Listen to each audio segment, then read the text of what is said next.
Well, hello, GoSF, my first time being here actually. My name is Manghane.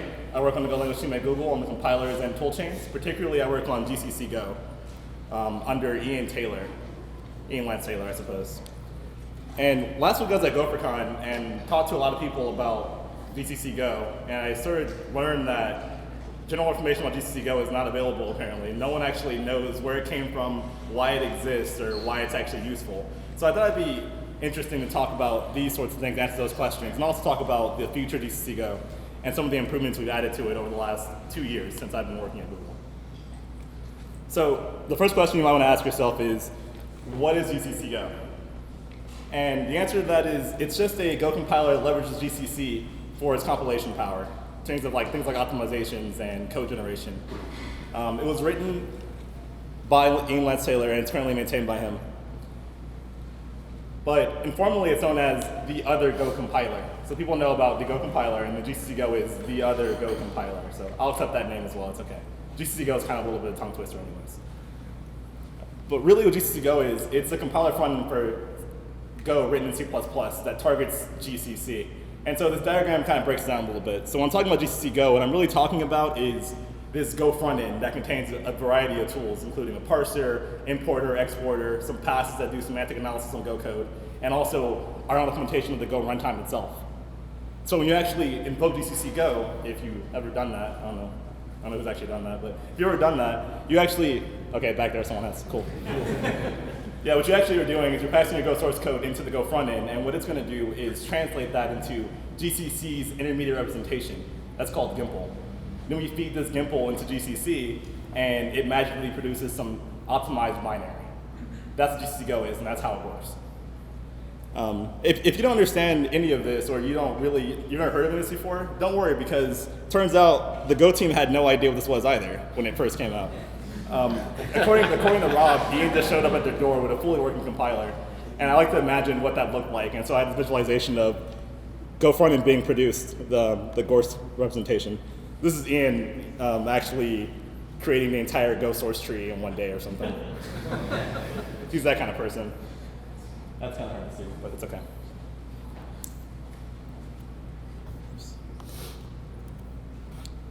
So that's a cool project, but why would someone write a Go compiler in C++ that targets GCC?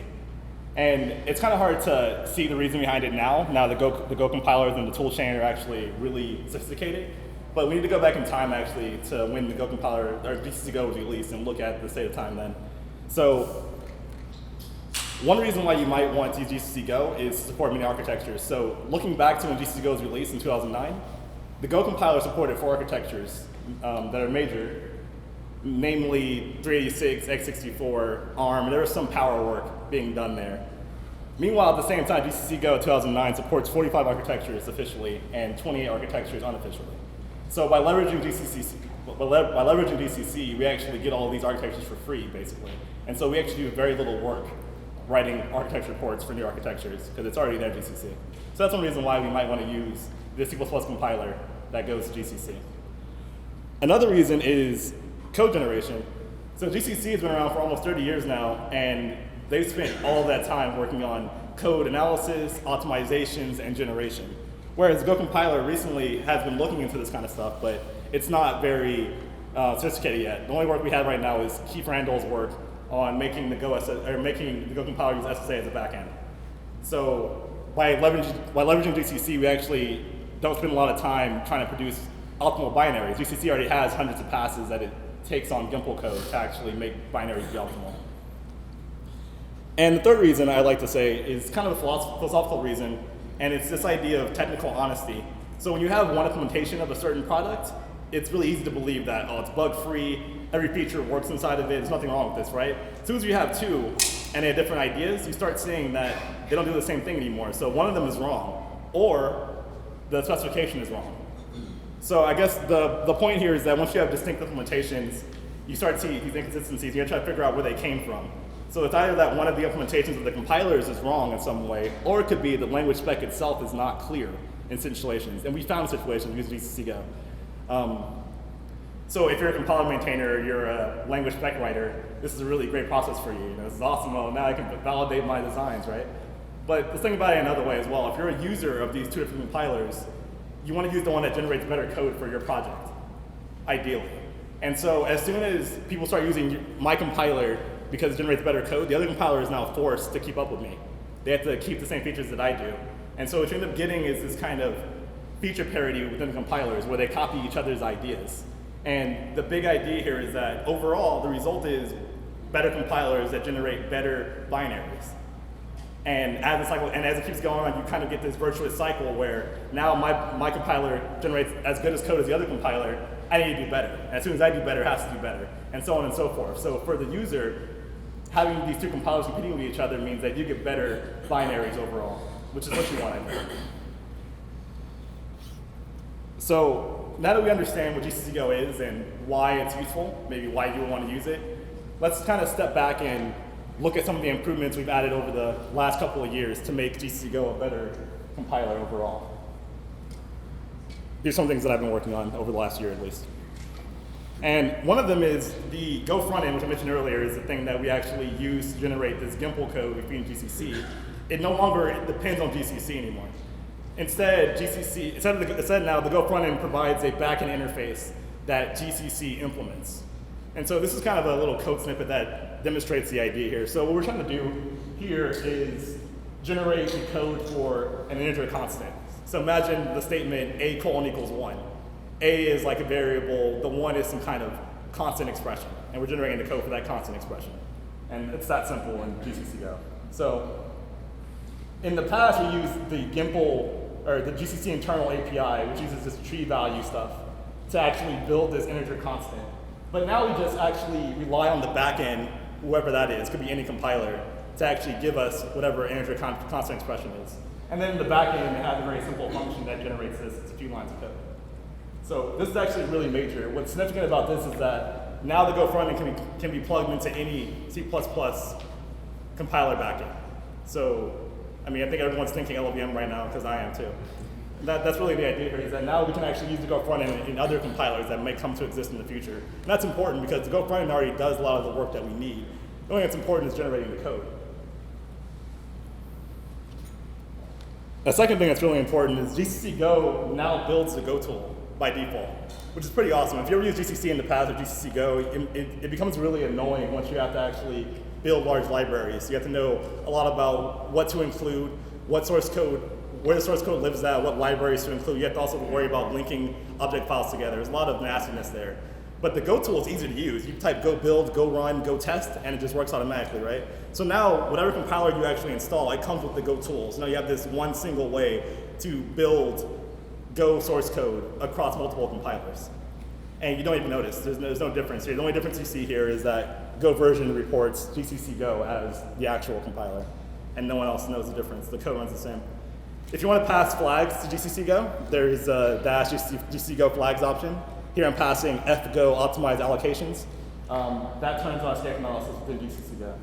So if you are using Dave Chain's distribution of Gccgo, or you have your own source that you're building, I recommend trying this out so you find new bugs in it. It should work just as well as the Go tool. Another thing that we recently added was basic escape analysis to the Go front end.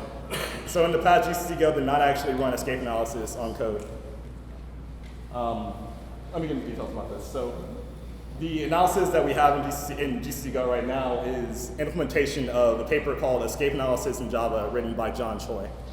And before I go into details about that, let me kind of discuss what escape analysis is and why it's important. So escape analysis, you want to analyze variables to find out if their lifetime exceeds the lifetime of the function they're declared in. So for example, if a variable is declared in a function and it lives longer than that function lives, that means the memory is being used outside of that function, which means you can't actually allocate that memory on the stack. You have to allocate it on the heap somewhere. Okay. I think that's clear.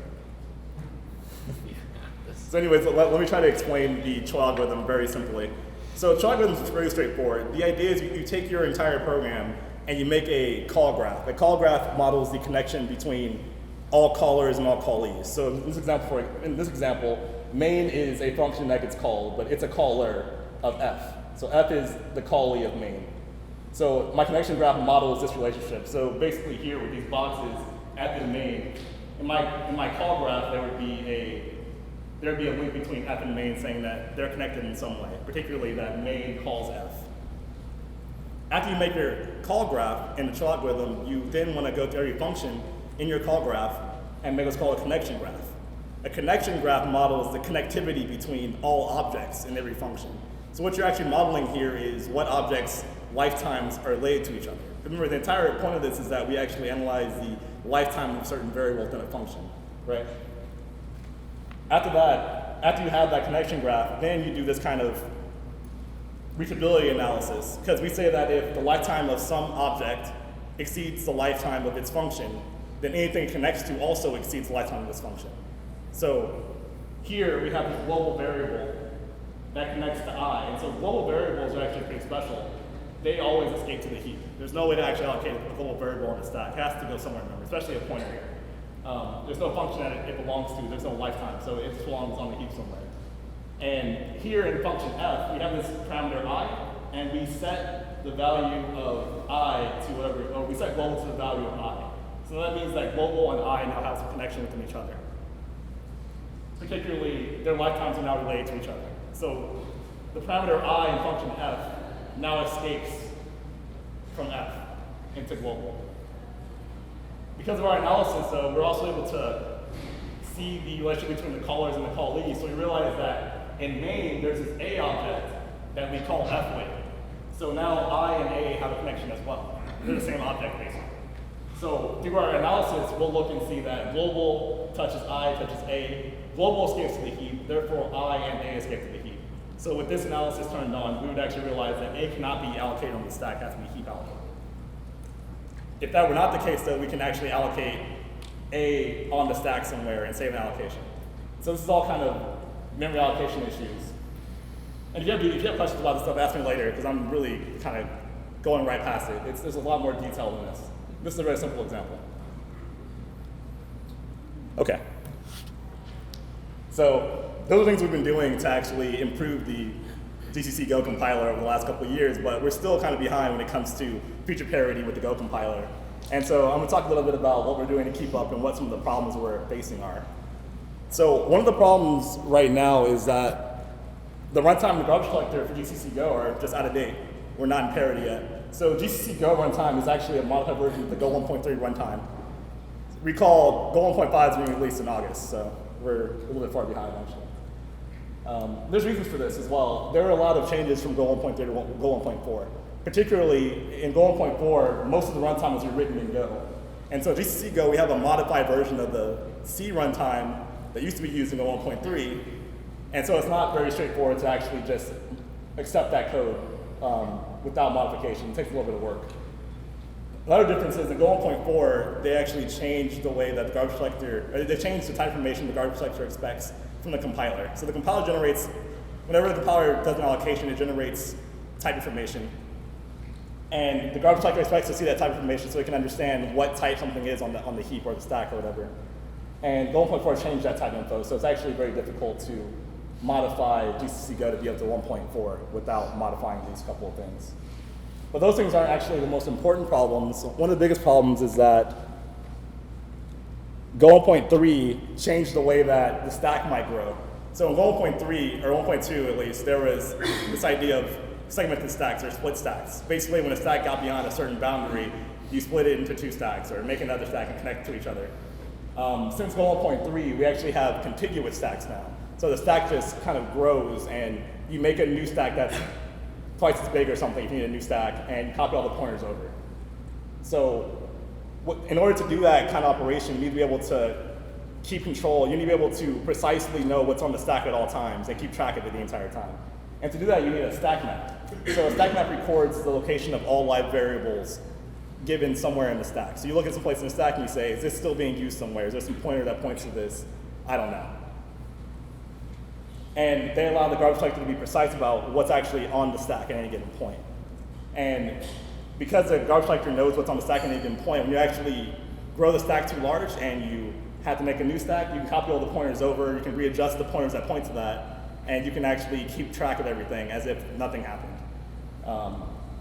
The problem we have right now, though, is that none of the C compilers, such as GCC or LLVM, actually have support for stack maps. So we can't actually enable contiguous stacks in Gccgo until we have this.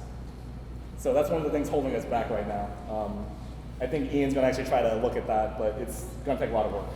So until we do that, we're actually going to be behind on the Go runtime for a really long time. Switching to something else. So looking in the future, though, one thing we want to do is actually take advantage of our improvements. So like I said recently, the Go frontend is now totally distinct from GCC. There's no dependency there. So now we can use the Go frontend with any C++ compiler, particularly with LLVM. So we can make this LLVM Go, we can call it another Go compiler. There's so many of those now. And it has a lot of opportunities. LLVM bytecode is being accepted in a lot of places. I mentioned Pinnacle here, which is a portable native client, which is some kind of Chrome extension or whatever, that allows you to run, it allows you to run native code in the web. So that's an opportunity. But there's also a lot of opportunities in LLVM in general. People are moving to LLVM's IR. They think it's actually a lot easier to work with overall. Certain companies are actually doing interesting transformations with it. Like you've seen things like in scripting that take LLVM IR, turn to JavaScript, et cetera, et cetera. So if we can actually target LLVM as a backend compiler for the Go front end, there's a lot of opportunities that open the door for us, or that certainly show up there. And I think one of the last things that we need a lot of help on probably is OS support. I think right now, OS X and Windows, the story is really, Windows, it doesn't really work at all. GC doesn't work on Windows very well at all. You need like min GCW or something like GCW. On OS X, I feel like there's a lot of failures. So these are one of those things that we need expert help with. We don't actually know anything about these OSs. So anyway, that being said, that's really all I had. It's just like a really general overview of Gccgo. So hopefully you get an understanding of what Gccgo actually is in general. If you want more detailed questions, you can ask me. But I think I'm out of time. Thank you.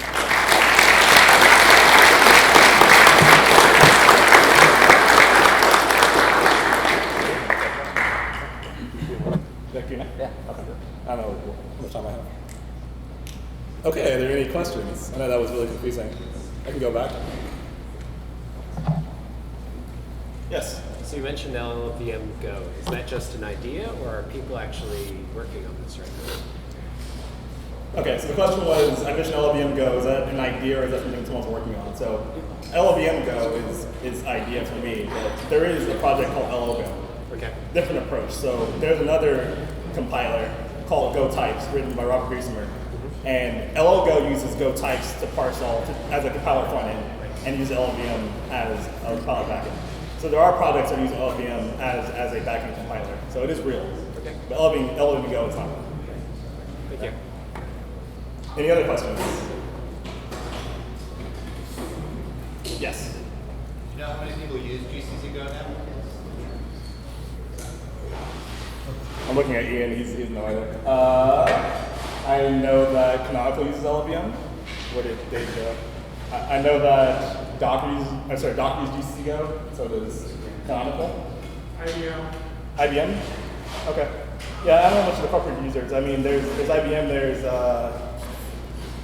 I'm missing Red Hat uses Gccgo.